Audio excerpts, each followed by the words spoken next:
Are you buying, selling, or maybe just thinking of buying or selling a house in the Triad? Before you go house hunting or put out that for sale sign on your house, let's talk to an expert, okay? Realtor Fran Johnson of Keller Williams Realty is joining us to talk about all things buying and selling. We're also taking your questions. So what you do is you just text your question to 336-379-5775. Your question is anonymous. You get your answer in real time right here on WFMY News 2. All right. Hey, Fran, let's just kind of get an overview of the Triad stats when it comes to buying and selling this month alone. Okay, so currently we have about 3,143 houses on the market, and our stats over the last couple of weeks, we've had a little over 400 houses for each week for the last couple of weeks that have come on the market that are included in those 3,000. But you can see that some of the houses are going on the market a little bit high because we can see that there are many price reductions over the last couple of weeks. 288 in March 12 through 18 and 326 March 19 through 25. But we are having a lot of houses sold as well, so people are still buying. And over the last couple of weeks, we've had about 850 houses sold. Okay, all right. So that's just kind of an overview of, what it looks like right now. So let's kind of talk about, how do you know if you're ready to buy a house? I mean, there's that whole emotional thing of we're ready to get out of where we are or our apartment, or we're ready to upsize, that kind of thing. But how do you as a realtor say folks know that they're ready to buy a house? Well, first of all, when you're ready to buy a house, you want to make sure that you're getting the best interest rate that you can. And some of the things that you can do to prepare for that a little ahead of time is to make sure that your credit score is really good. And some of the things that you can do to help that along would be to make sure that you pay on time, that you keep your credit card debt low, like at least 50% under your high credit.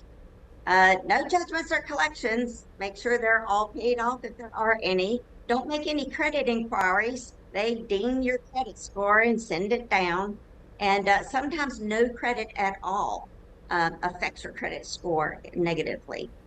Then make sure you have a good down payment amount. You don't always have to have that down payment. You can do the minimum, but getting the best interest rate, if you can have significant down payment, that coupled with a great credit score really helps. The type of loan today affects your credit score as well. So FHA and VA are offering a little bit lower rates than conventional. So that's something you need to look at today. And then make sure that your debt to income ratios are a good percentage. Okay, so those are kind of like the basic guidelines before you decide that you're going to buy a house. There's a couple of different words, jargon and stuff like that you guys throw around that the rest of us are kind of we don't know exactly what that means. Let's talk about pre-approval and pre-qualification and what the difference is between a pre-qualification and a pre-approval. So a pre-qualification is when you call a lender and you ask them to get you pre-qualified, you give them the information. So they're taking your word for it, what it is that you make, how much debt you owe, and they don't pull any credit inquiries on you. So they're just pre-qualifying you based on really what you tell them, and they're not really checking anything. So the pre-approval, a little bit different, is they're doing a soft pull on your credit to make sure your credit score, what your credit score is, and that it's high enough for you to actually qualify for a loan. And they're actually pulling some information that you give them, W-2s, tax returns, and just documentation to prove the things that you're telling them. Is so in that pre-approval, it gets you really credit worthy to go ahead for the loan. And then the only thing really you're left to do after the pre-approval is things that have to do with the actual house. You can't do that till you choose one and write an offer.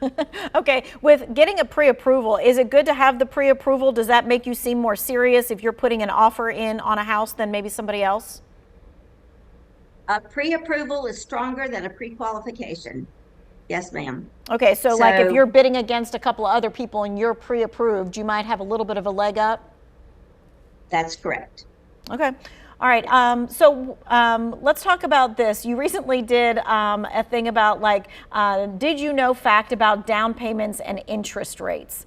And this is kind of about like how you could get a better interest rate if you had certain things going. So what is the best way to get a good interest rate? So the things I went over earlier was the credit score. That's sort of your number one thing.